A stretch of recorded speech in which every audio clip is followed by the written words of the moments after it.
बिस्मिल्लाहिर्रहमानिर्रहीम। अस्सलाम वालेकुम नाज़रीन, आप यूट्यूब चैनल देख रहे हैं। मैं इमरान खान हूँ। अब तक की जो अहम तरीन इत्तलात हैं उनमें सबसे पहले तो ये है कि अमरीकी रिपोर्ट्स के मुताबिक जो डोनाल्ड ट्रंप और नेतन्याहू ने अटैक किया है ईरान की गैस फील्ड पे, पारस जिसका नाम है, बहुत बड़ी गैस फील्ड है। ईरान का बहुत हद तक एनर्जी का इसके ऊपर इन्हिसार है, यानी 80% ईरान को कहा जाता है कि गैस यहाँ से मिलती है। जो बिजली की उनकी पैदावार है उसका एक बड़ा हिस्सा यहाँ से पैदा होता है। तो इसके ऊपर हमला एक पैगाम था, ये डोनाल्ड ट्रंप की जानिब से खबर आई है कि ये एक ऐसा पैगाम था जो ईरान को बताया गया कि ईरान आबनाए हरमज़ को खोल दे और आबनाए हरमज़ के अंदर जो कंट्रोल कर रहा है चीज़ों को वो ना करे। लेकिन क्या ईरान ने ये पैगाम वसूल किया? ईरान ने फौरी तौर पे इस मामले के बाद एक सख्त वार्निंग जारी की थी और एक वार्निंग उन्होंने दोबारा जारी की है, यानी एक हमला करने से पहले, एक हमला करने के बाद। देखिए, ईरान ने ये वाला हमला होने से पहले कह दिया था कि अगर हमारी तनसीबात पे अटैक किया जाएगा तो हम खित्ते में बाकी तनसीबात पे भी अटैक करेंगे। फिर फौरी तौर पे उन्होंने रद्दअमल दिया। वो क्या दिया मैं आपको बताता हूँ। लेकिन उस रद्दअमल के बाद ईरान ने फिर वार्निंग जारी की है। ईरान ने कहा कि अगर अब दोबारा ऐसा किया गया तो अमरीका से मुंसलिक खित्ते के तमाम तवानाई मराकज़ को राख में बदल दिया जाएगा। ये ईरान ने, वो खुदकुशी पे उतरा हुआ है। एक खुदकुश बम्बार होता है ना, जो अपने आप को भी मार लेता है, सबको मार लेता है। इस पूरी जंग के अंदर जो सबसे बड़ी मुसीबत थी वो शाहिद ड्रोन था, वो भी खुदकुश ड्रोन था। ये लड़ाई खुदकुशी पे है। सबसे पहला बड़ा खुदकुश हमला जो है वो आयतुल्लाह अली खामनाई ने किया कि उन्हें पता था कि वो शहीद कर दिए जाएंगे। उन्हें बताया भी गया, उन्होंने कहा नहीं, मैं जब शहीद हो जाऊंगा फिर मेरी कौम खड़ी हो जाएगी, और वही हुआ। तो ये ईरान, पूरी लड़ाई का जो डिज़ाइन है ईरान का, वो खुदकुशी वाला है। वो कह रहा है ठीक है, आप हमें तबाह करें, हम आपको तबाह बर्बाद कर देंगे और अमेरिका की चौधराहट नहीं रहेगी। अब ये लड़ाई इस अंदाज में हो रही है। ईरान ने किया क्या है इसके बाद? ईरान ने पहले ये वार्निंग जारी की कि इलाके खाली किए जाएं जहाँ जहाँ पे ऑयल फील्ड्स हैं और जहाँ जहाँ पे गैस फील्ड्स हैं। और उसके बाद ईरान ने जवाब के तौर पे जो अटैक किया, जो अब तक इतलात आ रही है, ईरान की जानिब से कन्फर्मेशन आ जाएगी, लेकिन अरब ममालिक कह रहे हैं कि ये ईरान ने किया। कतर में, सऊदी अरब में और यूएई में जो एनर्जी साइट्स हैं उनके ऊपर हमले हुए हैं और ये शदीद हमले इसराइल के ऊपर भी हो रहे हैं। जबकि अभी वार्निंग जारी की गई ईरान की जानिब से कि इसराइल की जितनी भी रिफाइनरीज हैं या तेल से मुंसलिक, गैस से मुंसलिक जितनी उनकी मकामात हैं वो सारे खाली कर दिए जाएं, क्योंकि अब ईरान वहाँ पे बड़ा हमला कर सकता है। कतर ने बताया कि वहाँ पे रासलाफन जो गैस फील्ड है उसे बड़ा अच्छा खासा नुकसान पहुँचा है ईरानी हमले की वजह से। उन्होंने ईरान के बारे में कहा और इसके बाद कतर ने ईरान का जो सफारती अमला है उन्हें नापसंदीदा शख्सियत करार देकर 24 घंटों में कतर को छोड़ने का उन्हें हुक्म जारी कर दिया कि कतर को छोड़ के चले जाएं वहाँ से। और उन्होंने बड़ा ज़बरदस्त किस्म का, सख्त किस्म का मजम्मती एक बयान भी कतर ने जारी किया है। यूएई की जो अबू धाबी में हबशान गैस फील्ड है वहाँ पर अटैक हुआ और उसे फिर यूएई ने बंद कर दिया। यूएई ने इसके बारे में बताया कि वहाँ पे काफ़ी नुकसान हुआ, उसके बाद उसको बंद कर दिया गया है। फिर सऊदी अरब के बकौल उसकी 2 रिफाइनरीज के ऊपर अटैक किया गया है, लेकिन सऊदी अरब ने इंटरसेप्ट किया। मुझे ऐसा लगता है कि ईरान ने सऊदी अरब पे जो अटैक किया वो जानबूझ के इस नौयत का था कि सऊदी अरब ने उसको इंटरसेप्ट कर लिया और इतना नुकसान नहीं हुआ। 4 लोग ज़ख्मी हुए हैं, जो मलबा गिरा मिसाइलों का नीचे, उसमें 4 लोग ज़ख्मी हुए हैं। सऊदी अरब ने यह स्टेटमेंट दिया कि ईरान का जो कुछ भरोसा बचा था वो इन हमलों के नतीजे में चला गया। और सऊदी अरब ने यह भी कहा कि वो ईरान के खिलाफ फौजी कार्रवाई का हक महफूज रखता है। अब ये तो आ गया जनाब उनका स्टेटमेंट। और कुछ डेवलपमेंट भी हैं जो ईरान ने किए हैं फौरी तौर पे आज के दिन में, क्योंकि एक डाटा है मेरे पास। उस डाटा को अगर आप देखते हैं तो आपको समझ आती है कि ईरान ने पहले दिन बहुत बड़े पैमाने पर हमले किए थे, फिर 1-2 दिन के बाद उन हमलों की शिद्दत में कमी आ गई थी।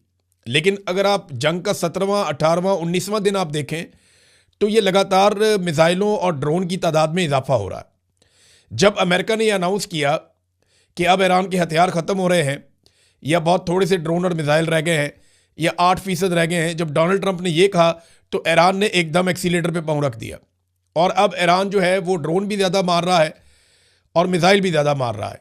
और इस मरतबा उसके ड्रोन और मिसाइल्स निशाने पर इसलिए लग रहे हैं कि खित्ते का जो एक इंटरसेप्शन का निज़ाम था, दिफाई निज़ाम था, फ़िज़ाई दिफाई निज़ाम, वो काफ़ी हद तक ईरान ने पहले ही मुतासर कर दिया है।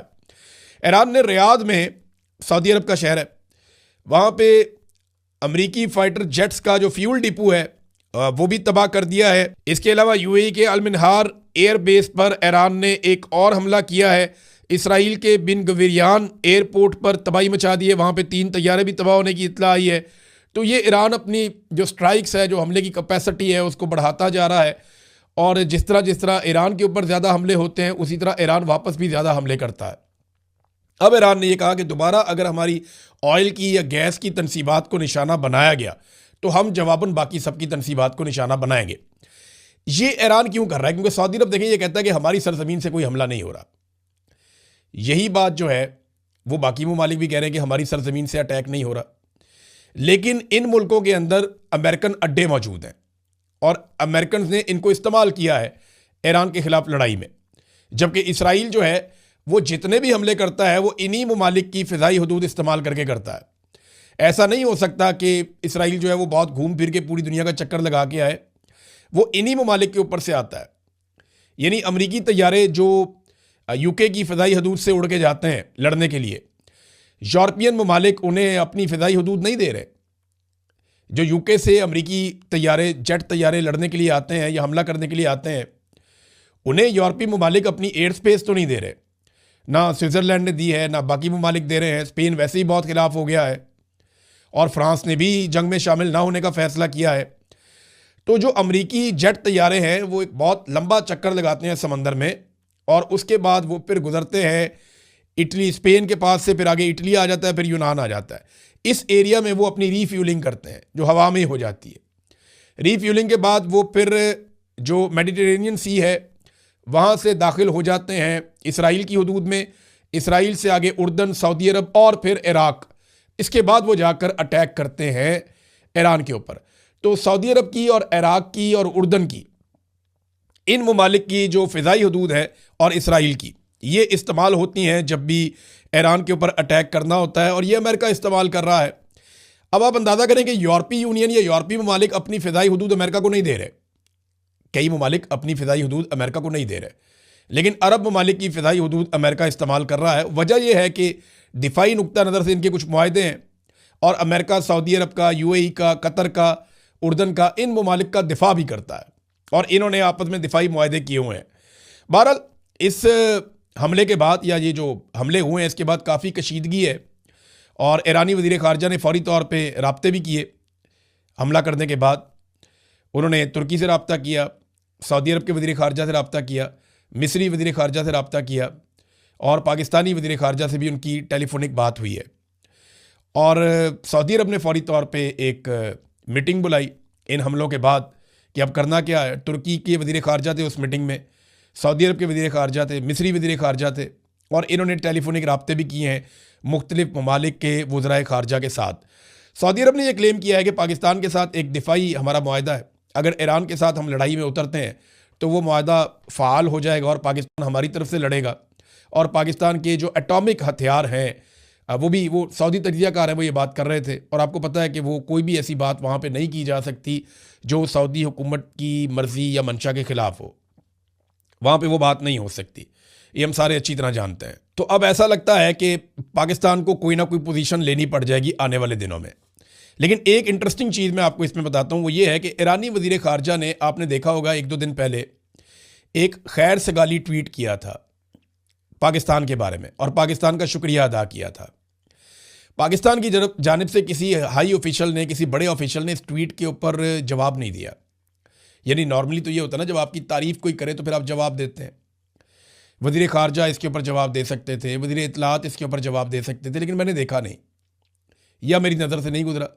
किसी की नज़र से गुजरा हो तो वो बता दे, लेकिन बज़ाहिर ऐसा कुछ दिखाई नहीं दिया। पाकिस्तान की हुकूमत ने कोई गर्मजोशी नहीं दिखाई। जब ईरान ने पाकिस्तान का शुक्रिया अदा किया तो पाकिस्तान की जानिब से कोई गर्मजोशी दिखाई नहीं गई।